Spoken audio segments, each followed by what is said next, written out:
Who would think billionaire Elon Musk had time to read? The CEO of Tesla and SpaceX likes to read often. That is when he's not tweeting. If you're dreaming of becoming the next Elon Musk or one of the world's greatest entrepreneurs, it starts with reading. When asked about how he learned how to build rockets, if only it were that easy, but ideas come with reading and Musk certainly likes to read. In this video, we will tell you about the top 5 books recommended by Elon Musk. Number 1. The Foundation Trilogy by Isaac Asimov.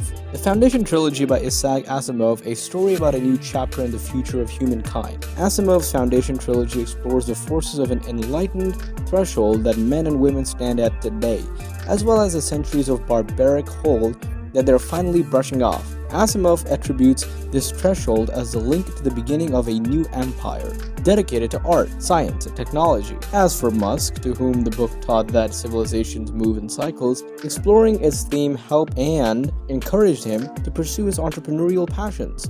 Given that this is the first time in 4.5 billion years where it's been possible for humanity to extend life beyond Earth, it seems like we'd be wise to act while the window was open and not count on the fact that it will be open a long time, he told The Guardian. In an interview in 2013, Musk explained how he turned to space exploration after he made a fortune off of PayPal, which he helped co-found in 1999. Number 2. The Hitchhiker's Guide to the Galaxy by Douglas Adams. At one time, going to Mars likely sounded like science fiction, which it was, until Elon Musk started thinking about it. It's clear how the genre played a huge role in Musk's development, and it comes as no surprise that he was obsessed with Douglas Adams' sci-fi novel, The Hitchhiker's Guide to the Galaxy. Musk said in an interview that he first read the book when he was around 12 or 15, during a period which he described as an existential crisis, in hopes to find the meaning of life. It's an ordinary Thursday lunchtime for Arthur Dent until his house gets demolished. The Earth falls shortly afterwards to make way for a new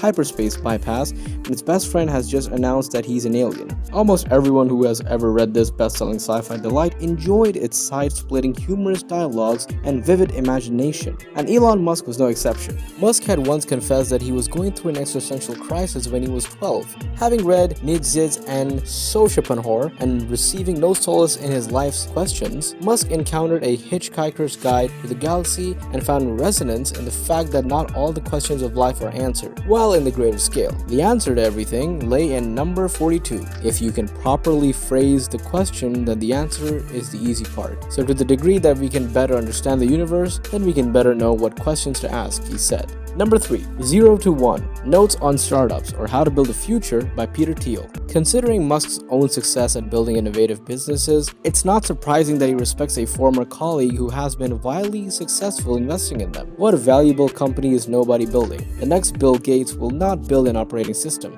The next Larry Page or Sergey Brin won't make a search engine. If you are copying these guys, you aren't learning from them. It's easier to copy a model than to make something new. Doing what we already know how to do takes the world from 1 to N, adding more of something similar. Every new creation goes from 0 to 1. This book is about how to get there. It is the story of the Galactic Empire, crumbling after 12,000 years of rule, and it is the particular story of psychohistorian Harry Seldon, the only man who can see the horrors the future has in store, a dark age of ignorance, barbarism, and violence that will last for 30,000 years. Musk's preference for former business Peter Thiel's work has little to do with forced biases and more with the infinite amount of useful knowledge he has penned down in the book. According to Thiel, the most open yet unexplored secret of our time is the fact that there are still so many uncharted frontiers left to explore and even more new inventions to create. The in-depth and realistic story of innovation, passion, and the desire to make something different and new is an optimistic read for the future of the global startup ecosystems, and one that should be read by all those wishing to become an active presence in it all.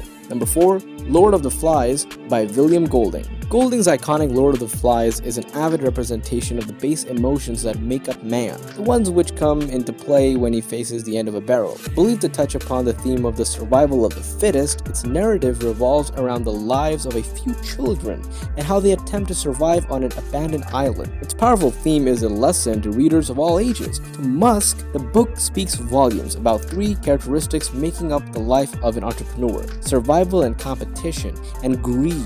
Musk's choices all seem to point to the same idea: the creation of something new, the belief that there is magic in the different, and the willpower to remain standing in the battle of the survival of the fittest. Number 5. Benjamin Franklin, An American Life by Walter Isaacson. Musk was born in South Africa but was always drawn to the United States, where he took multiple degrees, founded his businesses, and gained citizenship at the age of 41. Musk probably sees Franklin as the type of American he himself would like to be and become, a combination of statesman, inventor, and businessman. We will always remember Benjamin Franklin as one of the founding fathers of the United States of America. However, few have shed light on this inspiring journey of his as one of the earliest entrepreneurs in history. In this engaging biography by Isaacson, Franklin is viewed as an urban entrepreneur who climbed the social business ladder from the bottom up. His scientific discoveries, practical persona, and constant desire to reinvent reached out on a personal level to Musk, who said, "You can see how Franklin was an entrepreneur. He was an entrepreneur. He started from nothing. He was just a runaway kid." That's it with this video. Do you also think that reading books can change lives? Let us know in the comment box and see you in the next video. Until then, goodbye.